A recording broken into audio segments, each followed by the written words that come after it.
Yo, yo, yo, what it do, YouTube, my people. Come to you in the magic zone. We'll call it that for right now.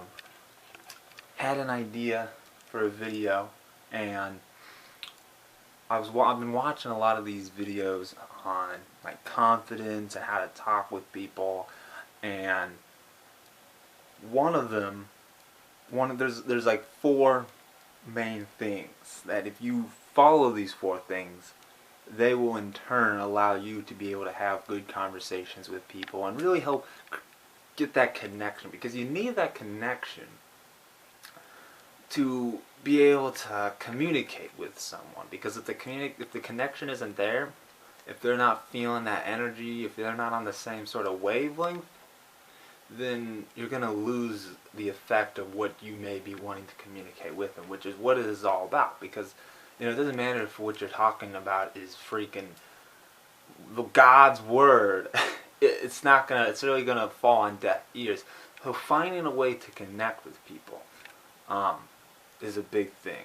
And the four things they talked about was when you first talk with someone. I think they talked about it was about how to make a good first impression. But that first impression, just whenever you first make a connection with someone, even if it's not even the first time, just whenever you talk with someone, when you have that connection, when you're in that sort of frame of dialogue, boom. I mean, even, because that can happen. Hey, friendships die away, new friendships start. So it's one of those things where each individual time, yeah, the first impression is helpful, but it's not a deal killer, in all honesty. Especially if you establish these four things. And the first thing he talked about, the four things, I'll just list them all out. I'm not one of those guys who wants to try to hook you for the whole video, and then at the end I tell you that it's actually just some way for you to come to my website or something. No, the four things is being uplifting, trust, respect, and showing interest. Those four things, you do those four things, and you will establish this wonderful copacetic energy that will pretty much set a good foundation. Now, going into them in a little bit more detail, when it means by uplifting, create an uplifting environment, smiling, not just, this is kind of creepy, just grinning and bearing. That's not to say. There's, in my marketing personal selling class when I was in college, there was a book called what was it called? I have the book actually here. Emotions Revealed. It's this right here. It's by Paul Ekman. It's pretty cool. It was actually pretty cool. He talks about, he had some more extreme measures, like he put like a little electric prod things in his cheeks and caused his muscles to kind of go, spaz and put into contractions to make it look a certain way. And yeah, he's called it the sparkle in the eye. There's a difference between just smiling and being happy. So you can almost see the distinguishing difference. You can see when you're actually happy. And a lot of it is involuntary. Like when someone is sad, for instance, you can genuinely tell. There's certain facial emotions. Some can emulate them. Like Jim Carrey, for instance, he's really good at pretty much it doesn't say he's faking it necessarily, I guess in some regards, but he can he can affect those muscles, because if you see his face is like a rubber band or something. It can just mesh, to what he needs it to be. But a lot of times when someone is sad, this is, you make this kind of lower jaw, but there's just certain things. There was a whole class where, so I'm not going to get too much into it, but just there's that certain energy you bring, and we are based off of energy, frequencies. So, you never feel that, you never realize how you can just sometimes tell when someone's in a bad mood. And you're like, man, I don't even have to tell. I want to say it's in the book, or at least in the class, I'm pretty sure that we talked about how you can tell that someone is happy, I think 60 feet away. You can just tell you don't even have to be, you can tell, because you can see the smile, but I think it's 30 feet or something. The distance is less, but you can tell that someone is PO'd from 30 or so feet away or something. You can see, you don't even have to be close, you can just get that vibe. There's that scowl, the furrowed brow, but then there's a lot of little subtle things that you don't recognize necessarily, but your brain does. And it's not like you have to like catch it right when it's happening type thing. A lot of it is subconscious, kind of does it for you, but that's just the point, you know. So when you come into this environment, right when you make connection, eye contact. I'm working on that myself. I've been really when I was young, and I'm still working on it. For some reason, looking at people in the eye, in the eyes, and maybe if he has an eye patch, it is an eye. But the point is, when you look at people in the eyes, it can, for some reason for me, it always was weirding me out. Maybe it's because I look into their soul and I can see, you know, the reflection of their life or something. I don't know. That's going to be getting a little bit too out there. But, no, I think that's just the thing. You know, they talk about how if you don't want to look at them in the eye, look at them in the eyebrow. And I think it's just like with anything that you haven't used a lot, you know, any muscle, you know, if you don't run ever, when you try to go out running, it's going to feel awkward, it's going to be uncomfortable, but as you continue to do it, then it gets easier. So it's one of those things where for me, you know, it's like going out there and looking at someone in the eye, not like this staring at them, because that's also weird. You know, blinking. You know, it helps if you're in an environment where you could have like a cup or you're drinking water, you know, that kind of thing.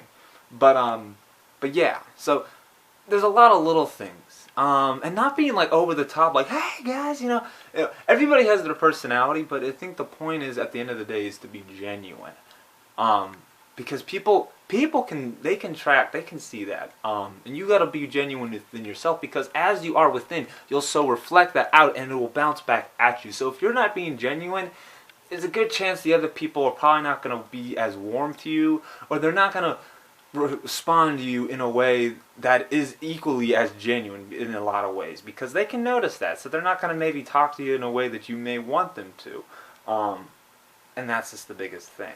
And that kind of actually ties into the next point about trust.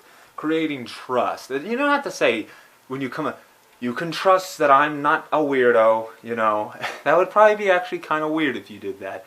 But the point is, creating that sense of trust. I think when you come into it, again, if you ease into it, you know, you don't want to come off too strong, and I have a problem with that sometimes. Well, more than anything, it's not like I'm some crazy, like, you know, huckster, used car salesman, like, hey ladies, how you doing? Oh, you look real swell. I do say some things sometimes like, hey there, how you doing? You know, there's some subtle things that, you know, the tone that you use can help out exponentially. I mean, if you're like, hey, how you doing? And if you're like, lick your lips, like, real slow, like, and like, have like the Anakin, like, creeper eyes, like, hey, you know. Again, the facials, They do so much. That was probably creeping out some people. Like, dude, if you come out to me like that, I'm gonna start swinging. No, I'm a lot more easygoing than that. But the point is, yeah, when you gotta create that trust, because here's the thing: if someone doesn't trust you, that is gonna be the biggest obstacle you're gonna face when it comes to trying to communicate with them. Because here's the thing. They're probably not going to want to talk to you much if they don't trust you for whatever reason. You haven't gained their respect. You haven't gotten their respect. That was a tongue twister from you there. And that's the biggest thing. Because if you don't have their respect, I know that's kind of tying into the next one, but the point is, it kind of intertwine. I think respect and trust kind of go hand in hand.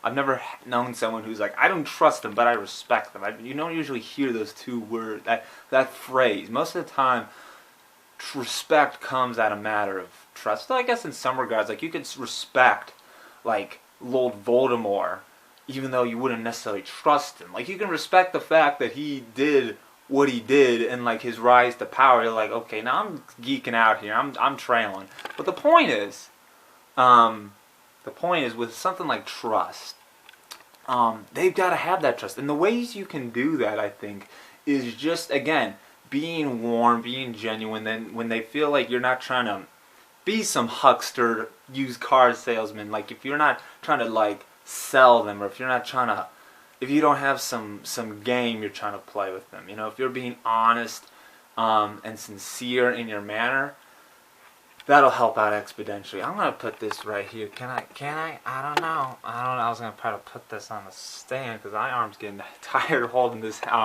tripod and been getting so yoked at the gym, you know. But that's the thing. I think when you, we'll keep holding it. What the heck? I think someone texted me. I don't know. But the point is, I'm staying focused on you, which is the last point, showing interest. I don't want to be like, hey, I'm just gonna go text. And that's the thing, because when you have the trust, when you have the respect, when you respect them, respecting what they say, if you're not, you're not just your attention is on them. When people can see that, and it's, and you're not just standing there. You're being an active listener. I think that's the biggest thing. Being an active listener, and not just just nodding your head, but almost a lot of times not necessarily finishing their sentences, because that can come across as almost rude depending on who you're with.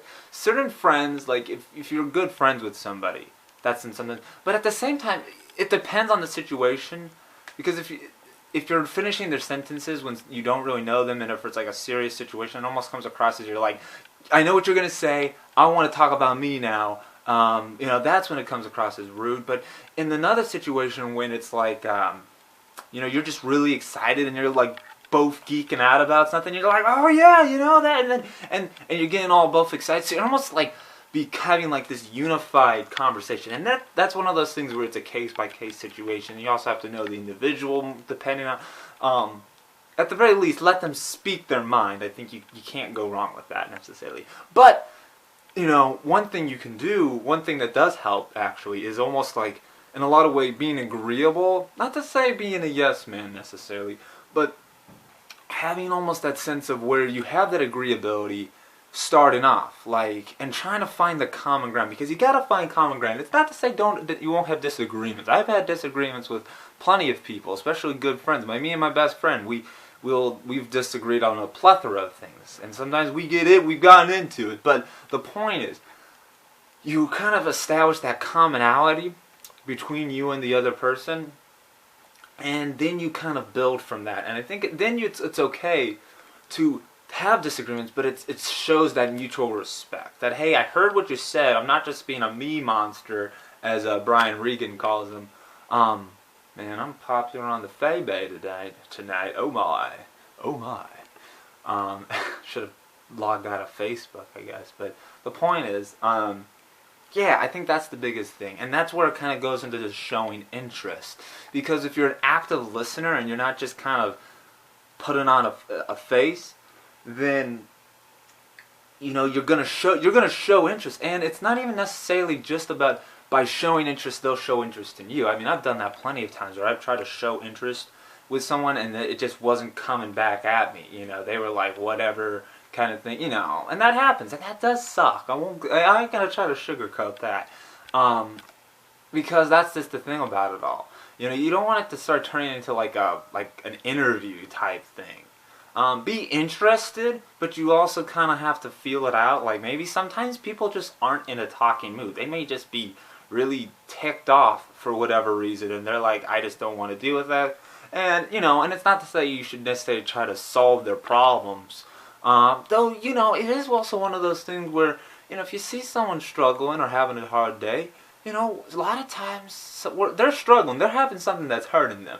So a lot, and that's not who they are, and you should know that. And when you can kind of warm up to them, be that warming presence, that uplifting. Because if you can uplift them, because they don't want to be down there, and who wants to be in the negative mucky muck? You can uplift them, and it's not by some big show necessarily. Sometimes it's just that, sincere hello, how you doing?